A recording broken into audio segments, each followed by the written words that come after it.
L'étape suivante est assez simple. On va mettre les 100 g de sucre dans le jaune.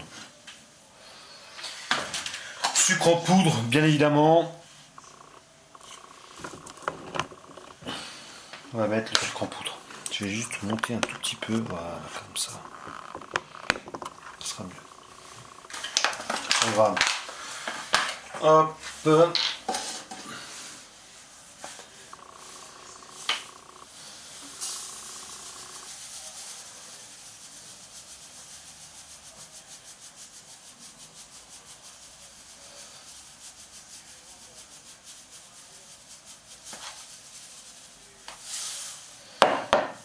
Voilà. Donc on va mélanger les jaunes avec le sucre.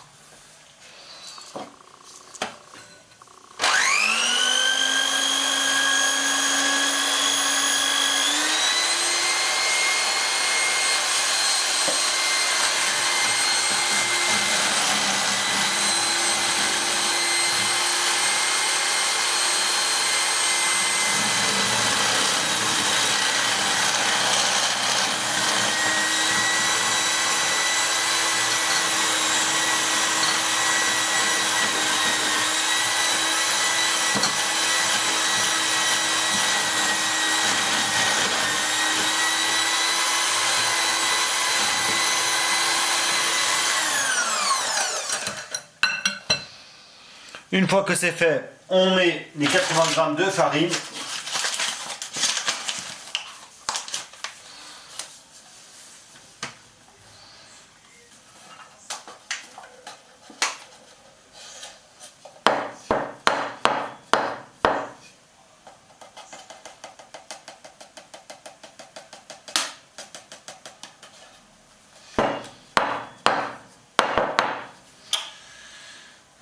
Bien sûr, c'est quand tu veux le mettre que ça met 20 ans. 75. Il doit y avoir 80 là. Voilà. On met ça. On met ça dans le récipient.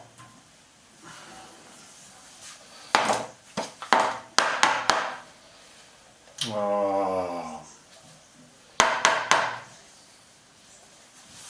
J'en ai mis un tout petit peu trop. Donc je vous montre pas, mais je suis en train de le reverser. Bien évidemment, pas dans le sachet parce qu'il y avait le sucre avant. Hein. Faut pas être débilos. Je perds 10 g de farine en faisant ça. Voilà, parfait. Hop, ça, on ferme.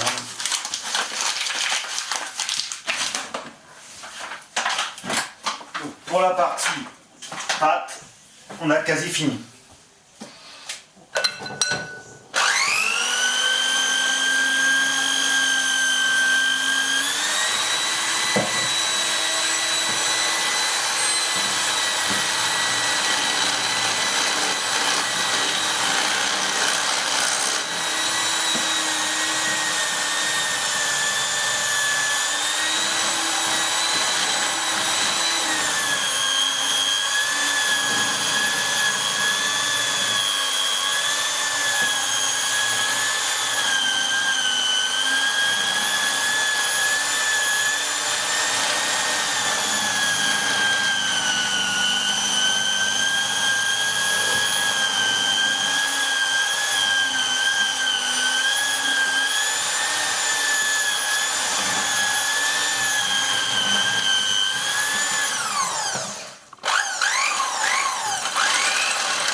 Voilà, ça c'était pour la partie mix.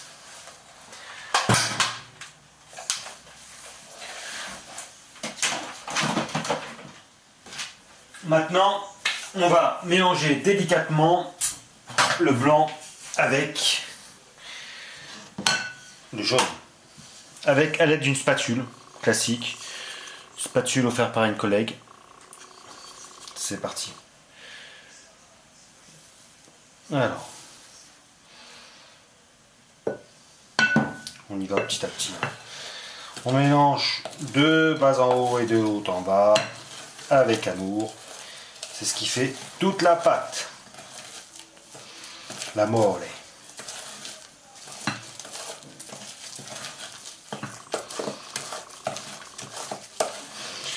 À la fin, il faut obtenir une pâte assez homogène, bien évidemment.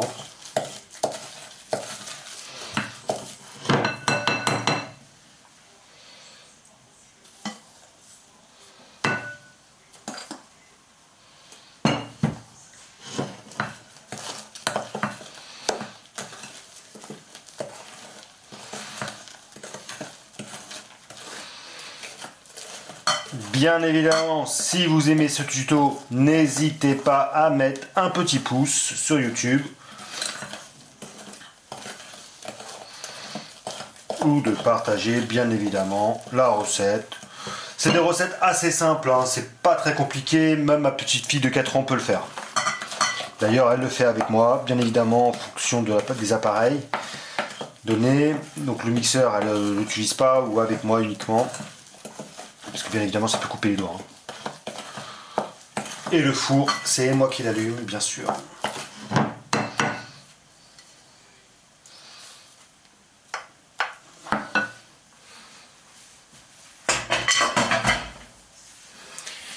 Et là, on mixe. J'aurais dû peut-être mettre encore une cuillère à part et le reste. Mais bon.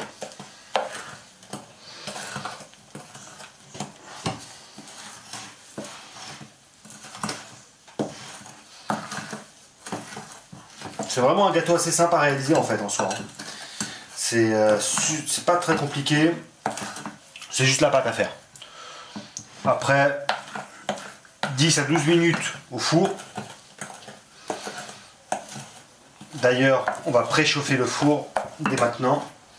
Thermostat 8 pour le four.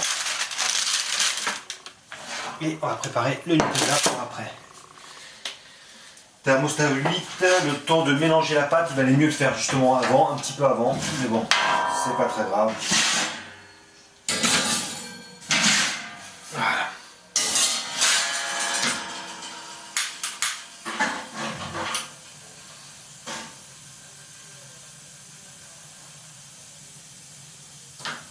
Voilà. Donc thermostat 6, ça veut dire 180, parce que c'est de 30 à 30. Pour les novices, ça peut aider. Moi je ne savais pas du tout. C'était la première fois que je faisais des choses avec le four. Je ne savais pas que c'était une notion de 30 à 30. Donc voilà, c'est toujours bon à savoir, que vous soyez novice ou pas. Après vous pouvez touiller comme vous souhaitez. Je préfère faire de bas en haut et au final je touille comme la gamelle. Et hop là. Bon, c'est assez homogène la pâte, c'est parfait.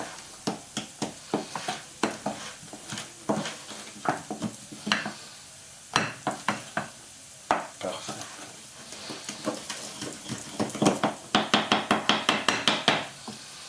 Voilà pour la pâte.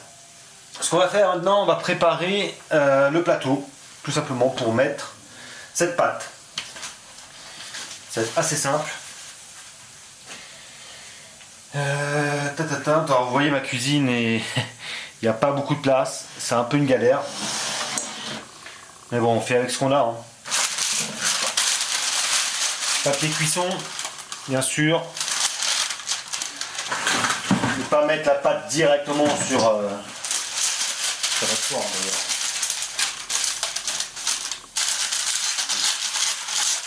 Précipiter.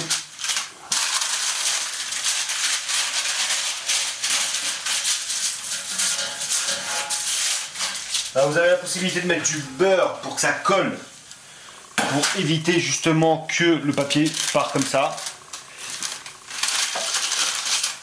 Moi, ce que je fais généralement, je mets un petit accessoire, comme ça, ça ne bouge pas. Et l'accessoire, je l'enlève après. Donc par exemple, on va mettre 2 petites cuillères propres, bien sûr. Comme ça, ça ne bouge pas. Vous voyez. Là, je vais couper un peu le rebord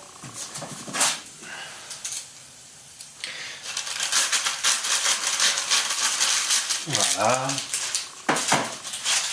Comme ça, c'est tranquille. Et voilà. Donc, le chauffage est en train de chauffer. 180. La pâte est là. Alors c'est simple. On va la verser dedans.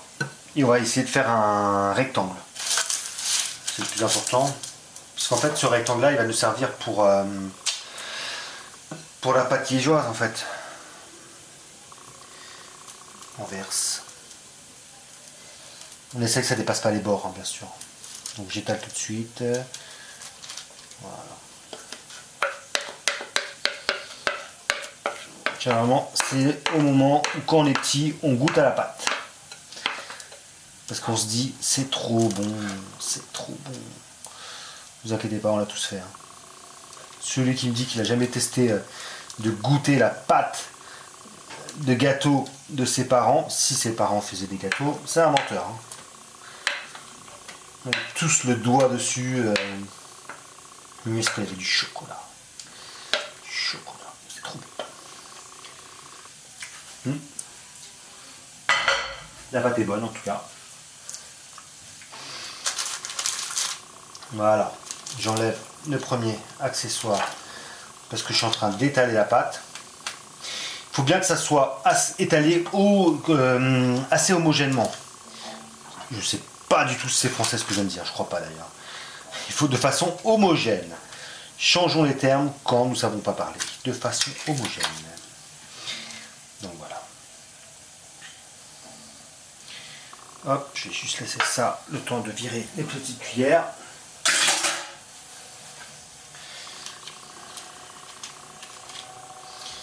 Voilà, j'étale de façon homogène. Ta, ta, ta. On va y aller un peu moins. Voilà, la pâte est prête.